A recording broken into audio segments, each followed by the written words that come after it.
Alors, donc le service est déployé sous localhost Apache Tomcat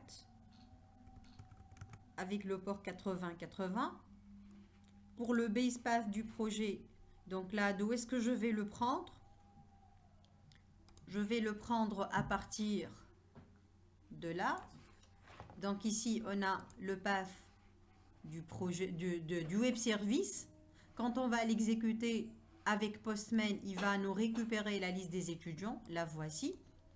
Donc maintenant, on va rajouter le base path du projet. Normalement, c'est le nom du projet, suivi par l'alias de la servlette REST. Voilà, donc normalement, on a localhost 2.80 et puis le nom du projet /REST. Le path n'est pas complet. Alors là, qu'est-ce que je vais faire? Je vais terminer à écrire le path. Le path, c'est quoi? C'est le reste du chemin. Voilà, c'est ce qu'on a ici. Donc, on va terminer le path par le path de la classe, suivi par le path du service, de l'opération qui récupère la liste des étudiants. Donc, étudiants à la fin S. Vous voyez que le path a été rajouté aussi au base path et rajouté aussi au nom de la machine, suivi par le port. Normalement, cette URL-là s'exécute sur Postman parfaitement. Elle n'a que s'exécuter aussi sur l'ESB parfaitement parce qu'on a configuré ce point d'entrée qui est correctement configuré. J'enregistre avec CTRL-S.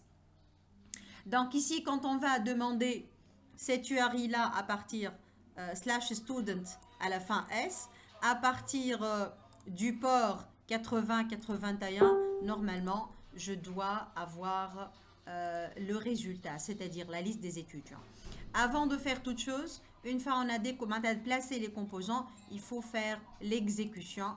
Donc, pour faire l'exécution, bon, tout à l'heure, je l'ai exécuté, mais normalement, vous allez avoir, ou bien vous faites un clic droit sur cette fenêtre blanche-là, Run Project Consuming API, ou bien vous cliquez droit sur la petite flèche près de du bouton vert, Run as Mule Application. Et normalement, il va exécuter.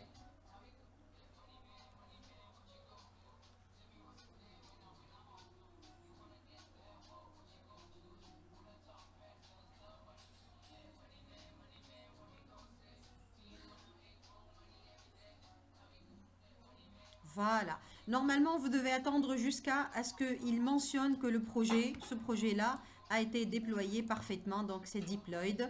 Donc, dans ce cas-là, qu'est-ce que je vais faire? Je vais créer une nouvelle requête. Donc, qu'est-ce que je vais écrire? Localhost, le point d'entrée qu'on a fait tout à l'heure. Donc, HTTP, localhost, le port 8081 et student à la fin S. J'envoie la requête et normalement, j'ai la liste des étudiants. Voilà, donc c'est le point d'entrée qu'on a créé au niveau de l'ESP. Et ici, c'est ces points d'entrée-là qui a exécuté le web service REST qu'on a déjà configuré au niveau de AnyPoint Studio.